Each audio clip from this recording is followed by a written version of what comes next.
Hi, this is Tim Santoni and welcome to the Santoni Spotlight. Today, I'm joined by Phil Barquer. Phil, thanks for joining the show. I appreciate it. Good morning. Before we get started, maybe give the viewers a little bit of sense of your professional history, your company now, how you got to this point in your career. Well, we're just pleased to celebrate our 25th anniversary of the founding of HR Alternatives Incorporated. We service employers throughout Southern California. Was working in corporate human resources for some Fortune 100 companies for about 12 or 13 years, and considered who is supporting the small size employer. The companies I worked for had over 50,000 employees. And that took me to looking at smaller employers. 97% of all employers have less than 100 employees. And that's how we founded the firm, focusing on supporting those small employers. Was past president of PIRA, Professionals in Human Resources Association. Was also on the board of Society of Human Resource Management. And also in those experiences found that most of their members were working for small employers also. Gotcha. So at HR Alternatives, obviously you have clients coming to you with all sorts of questions, and in your experience, maybe give us the viewers a sense of like the top one or two things that really either they're not dealing with or you get calls about that really an outsourced expert like yourself can really help with. Well, one, the smaller employer has a different type of personality than a large Fortune 100 employer. They're very situational, things are very unique, and the experience that they're dealing with is much more magnified in their size environment. But some of the top issues are simply dealing with leave of absence. They don't deal with that on a regular basis, but there's many protections for leave of absence, and how do they deal with those issues. Also today in the workplace, we're dealing a lot more with maintaining a harassment-free environment, and employees have complaints about that and dealing with that. And then also just simply hiring the right people. Sure. Yeah, you hit on a topic there with the harassment obviously becoming a new movement. And here in California, there's some new laws. So maybe you give the viewers a sense of what's the prior example of what harassment training looked like, and now what employers will be forced to do here in this before the end of the year. Well, the harassment law previously was if you were an employer with 50 or more employees, that you would need to do training limited to your managers and your supervisors, and that was 2 hours of training. Effective January 1, 2019, the law changed to now require employers with 5 employees to provide 2 hours of training to all their supervisors and managers and 1 hour of training to all employees. I think the state is looking to ensure that all employees are aware of harassment in the workplace, maintaining a harassment-free workplace. In addition to that, if there was any type of settlement on a harassment claim, and there was with an employee who was leaving a company, a lot of that information was kept confidential with the settlement agreement, and there's changes to that, and that employee can now share the facts of that agreement, but they're not required to share the amount of the settlement. Also, in regards to a statute of limitations, and in regards to any type of physical harm to an employee, there's now that's been changed from 3 years now going back to 10 years. Gotcha. So there's a lot of things for now small and medium-sized employers to deal with in terms of compliance and regulation, and it sounds like based on the clients you work with, there's a lot of custom situations because of the nature of the business, the type of workforce they have, the type of clients they work with. But maybe share a recent client story where you were engaged, just to give them a sense of how you were engaged, what type of things, and how you stay involved through the process and are able as a resource after projects and issues are dealt with.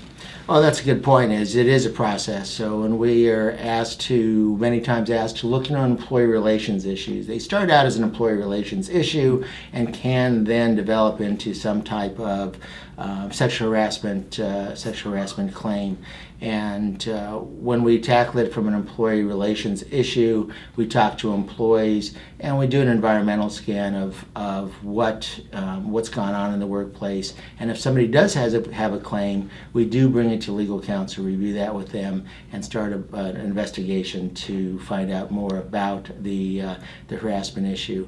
And in most cases where an employee is involved with harassing another employee in the workplace, many times that does result in termination. And the employers pursue that path in regards to the risk of any type of potential liability. You don't want to have an employee in the workplace that you've proven to have any type of poor behavior in the past. So we work with counsel to take the appropriate steps to eliminate that behavior from the workplace. The employer's obligation is to stop the poor behavior from continuing in the workplace. An example of a good example of a supervisor who seemed to be intimidating employees and just using poor language and really had poor supervisory skills.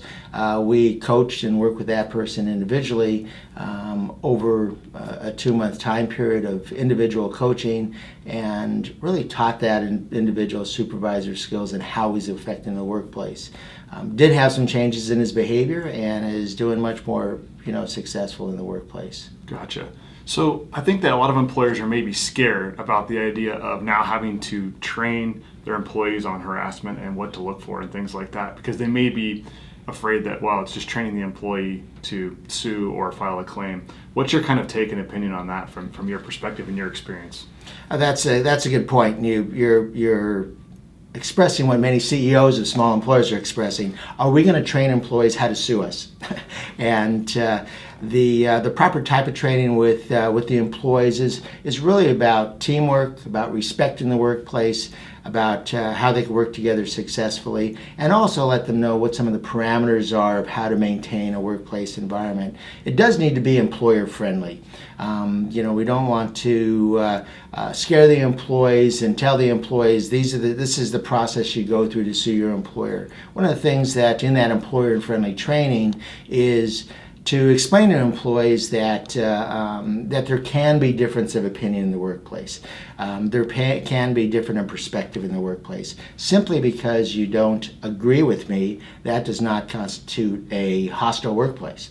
Sure. So it's also working with employees on how they can communicate better, get along better, and respect each other, versus saying, here's the labor code and here's how you sue your employer. So we do employer-friendly training.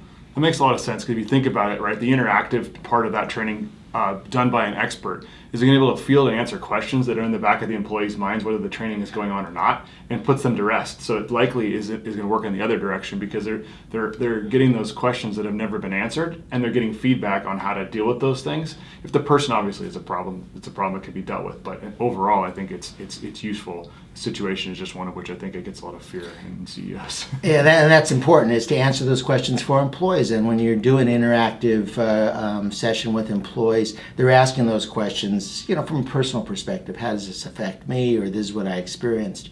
It is not going to meet the legal test or be satisfactory. Just sit somebody in front of a screen and say, "Hey, watch this video for an hour." That's not going to be that's not going to be accepted. Sure. So you brought up a good point early on, that there's so many small businesses, and in your experience, what are some reasons why a small business may not reach out to you when they're dealing with a handbook or a hiring or a firing or a leave of absence or something like that? What are some of the fears that you see from small business owners and office managers and HR people that maybe prohibit them from getting expertise or getting involving someone like yourself? Well, over the last 25 years, we've worked with over 1,000 employers, and we find when we're meeting new employers or talking to them about providing them human resource support, what we usually find is, yes, we recognize we need this support or assistance, or they simply make the decision to, I'm not going to do anything at this point in time. And once they experience a few more situations, they finally kind of get to the point where maybe I do need some support in doing this. Right. Also, what we find is when we're dealing with employers, we give them the insight, the information to make good decisions, and they're more confident in managing and running their workforce and dealing with the issues that come up on a daily basis in the workplace. Sure. Yeah, it can't hurt to ask. I think that sometimes people are, in my experience, are fearful of what the answers are going to be, or that you're going to report them or something like that. Like, these are issues that all businesses face and deal with from a training, hiring, firing, compliance standpoint, and it's just kind of a process. So, as as businesses evolve and grow and they need to replace those people, how active are you in actually helping them to recruit and find people to replace people that maybe are in the wrong seat on the bus, or they need someone with additional expertise? Well, and helping improve employee performance, helping improve organizational performance, you're absolutely right. Many times they have the wrong person on the team. And no matter how they try or how much they train them, they're still not going to fit the requirements of the team. I call that the draft. Just like the NBA. You may want to put that person back into the draft and let another team select that person. What I find employers find that to be an easy concept to understand, and to recruit another player to your team that's going to meet the needs of your team. Recruitment is very difficult. We use Santoni background investigations for our clients to help them better improve their chances of selecting the right person and having the right capabilities and understanding their background. We once we hire somebody, we want to put them in a place that they understand how they can be successful, and and move forward from there. If it's not working out, we work with the employer on how to do a rightful termination. In the workplace, many times an employee doesn't understand that. I've been in many termination meetings where an employee simply said, "You're right, this wasn't working out for me," or "This is the best thing to happen to me," or "I just really didn't enjoy coming to work anymore, and I'm glad that I'm going to be liberated." Sure. So Phil, when you're not running HR alternatives and working with employers, where do you like to spend your free time? I spend my free time at 5 a.m. in the morning running in the dark into oncoming traffic. And usually on the weekends I'm sailing. I have a boat down in Dana Point, really enjoy that. So I've done a couple of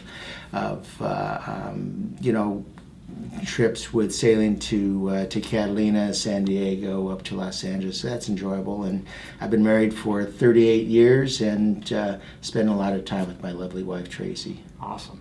Well, Phil, thanks so much for coming on the show. We'll make sure we'll link up Phil's information, his company information, in the show notes below. If you have a question to be answered, please leave it in the comments and we'll make sure that one of us gets back to you. Phil, thanks so much for coming on the show. I appreciate it. Great. Good being here.